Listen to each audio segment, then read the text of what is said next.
I'm here with Marty. Just witnessed Arsenal beating Southampton. Now, I think it's fair to say on the watch-along, me and you were probably the two most positive Arsenal fans on that watch-along. We actually felt that this game did matter. The other two were a bit nonchalant, a bit apathetic. But, I mean, listen, 2-1. It was nice to see Odegaard get a goal. I thought that was a really good goal. That stands him in good stead, hopefully, for next season. And, you know, at the end of the day, it was a game worth winning, right? 100%, and it's funny you say that because I was just literally off camera thinking about that, and I was thinking for Odegaard because he's had a bit of a mixed reception and a mixed season performance-wise, that this goal I'm hoping ignites, you know, this Martin Odegaard, this fantastic player that we've seen, you know, this guy that can do amazing things with a football that I haven't seen other footballers do.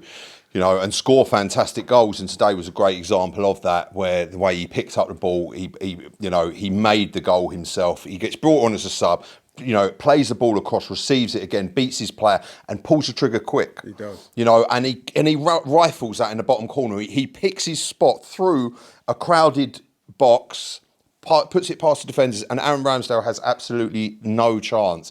And that is what we've been wanting from Martin Odegaard all season, and that is what he's capable. He is an absolutely phenomenal finisher and a phenomenal player when he is on game, and today he was. And I think, like anything in life, it's about finding that level of consistency. And yeah, let's hope, you know, it can kick on for next season. I said this on the watch along and before, you know, for me, today's game was more like a pre-season, you know. Yeah, you did say that. Yeah, start of pre-season, pre-season started today. And, you know, they'll have a couple of weeks off, albeit, but, you know, next season it's kind of sort of do or die. And it's, you know, Monte Carlo or bust, I think. In a lot of situations, there's a lot riding on next season, and trophies need to be won due to the fact of just, you know, where this process is at. It's been a long time. Listen, for me, Arsenal Football Club, in general, is in a great place. I mean, the women won the Champions League yesterday. Shout out to them. Yeah, big respect to them. You know, and I watched that. I was here for the watch along with that, and it was a fantastic game. And you know, that was great. Our youth systems, you know, fantastic. And we're a great club, but we just need, obviously, next season to win silverware. I think Mikel Arteta knows that. We've got some absolutely outstanding players at this club. It's, you know, it was really nice to see Kieran Tierney get on the squad. Yeah, I was going to ask you about that. I mean, Kieran Tierney, it's probably his last game for the club. You saw the way the guys celebrated with him for that goal. I thought he took that goal really well, actually. That was like a striker's goal. Yeah, Ben White down the right-hand side, and that's something that we've missed, I think, for a lot of the season with Ben White being injured, is, you know, that it was like, for a period of time, that was just a done thing. The Ben White and Saka overlaps. Obviously, Saka wasn't on the pitch. And then, you know, Ben White or Saka would put that ball into the middle and it would get finished. But obviously, him being injured for so long, we'd completely forgotten about that. And Ben White today, it was great for him to do that, beat his man, put the ball in the middle. And Kieran Tierney with a fantastic finish. It was awkward. It bounced in front of him, but he hit the target and got it in the back of the net. Yeah. And that's what you want from your player. And you know, big respect to Kieran Tierney, because I remember when he was at this club originally, you know, when he first came here, he was like a staple of Arsenal. He was one of the best players we had, and he was. And then he got injured, and he fell out of favour here, and, you know, constant injuries. And I think some of this season we've seen that player that he has played some valid parts, and he's a good player. It's just like some of these top players, unfortunately, injuries, you know, get the better of them. And no, if you're out, I mean, like Tomiyasu's been out. Tomiyasu's a decent player, but he's just been out. And if you're constantly injured, Gabriel Jesus, you know, another ACL. You know, it's these injuries really, you know, can get in the way of football careers. Definitely, and like you said, it was great for Tierney. Like I said before, the Arsenal players seemed to really enjoy that moment, and the fans at the end gave him a really good reception. So it's good to see, and the fact that he's part of that winning team, 2-1. He scored a really good goal. So, yeah, that's great. I just want to ask you a question that I asked Turkish and James. I'd be interested to hear what you say and compare what you say to what they say. Okay. So what I asked them was, now that the season's done, season's over, how would you score Arsenal's season overall out of 10? 1 being the bottom, 10 being the top. I go with a 6. There's a bit of me that wants to say 7 slightly, you know, but I'd go with a 6, and the reason being is, look, it's been good. It hasn't been great. don't forget we've got far in the Champions League. No one expected us, and we were one of the standout contenders in the European situation this season. That's the word I use, contenders. And the PSG game was unfortunate. Obviously, we know what happened. Would Thomas Partey have made a difference for that game? I don't know. It's all ifs and buts. But the bottom line is we got knocked out, and we are now going to be watching two teams in the final. Personally, I can't wait for that actually. But it's a shame we're not in that and we don't have the opportunity to win some silverware. The league, we finished second. I think it's 10 points behind Liverpool overall now, which, look, finishing second, there's a load of other fans that will, say, oh, second, again, but they'd bite, the truth is they'd bite your hand off to finish second, and they would. You've got teams today fighting out for Champions League places. We've got Champions League football for next season, and the club is in I believe that we need three players. We need a Gyökeres, we need a Rodrigo, and we need a Zubamendi. Rodrigo could potentially be changed for an Eze, a player that can play across that front three that's versatile. That's for me the highlighted areas that we need. We need creativity and a goal scorer, an out-and-out goal scorer, and someone like Gyökeres, his stats don't lie. 53 goals in all competitions and 26 assists. Though that is top numbers, and if he could get anywhere like 40 goals for Arsenal and 20 assists or 15, you're gonna, for 60 million quid in today's market, it's light change. So I'd go with a 6. You could potentially go for me, if we won a Carabao Cup, I'd say a 7, or potentially, and then you win let's say you win a Premier League, you've got an 8 or a 9, an 8 or a 9, you win a Premier League and Champions League, that's when I'd say you go in for a 10. But we're in a good place for next season. Me personally, my season, I've had a fantastic season. I really have. I thoroughly enjoyed it, and thank you so much for you guys. Man. You've been a great addition, I must say. I'm not just saying that now. You know this. We've spoken, so it's great to have you on.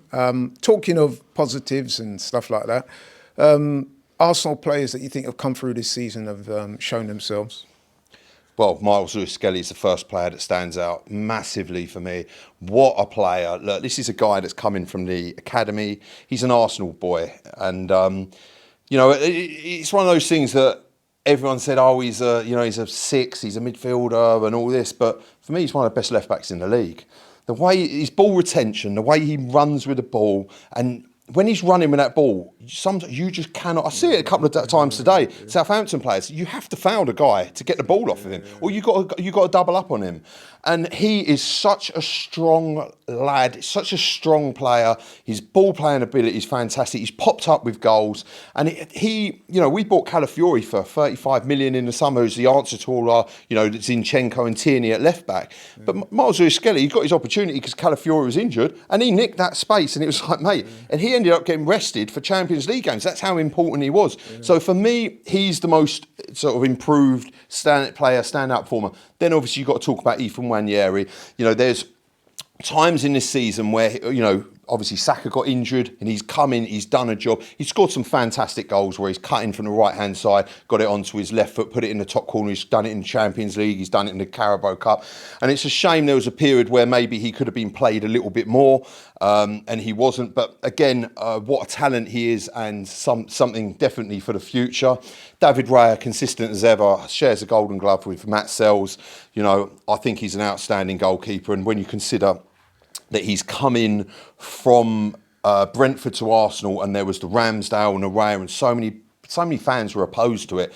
And again, he's a top performer.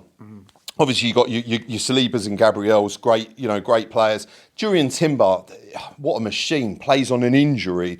He's been playing with injections for the last God knows how many games, and now it's come out he's having ankle surgery. That's what a solid player he is. Thomas Partey's put Mikel Arteta and Berta in a position. Do we sign him for a year or 2 years? Declan Rice, come on. I mean, he says it all. I mean, this season he's stepped up. Them goals against Real Madrid, them free kicks, not to do one is outstanding, but then to do it the second one and make it better. That second free kick was out of this world. To beat Thibaut Courtois from that sort of distance as well. Twice in one game, like nothing. And he has been like putting him into this 8, I like him as a 6 for England, but putting him in the 8 into the 8 for Arsenal, he's been, and then obviously we've had the situation with Havertz being injured and Mikel Merino stepped up to the plate.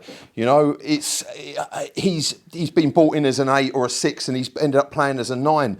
And you know, so there have been positives, yeah. So yeah, there have. You know, there has been negatives as well, but there definitely have been positives.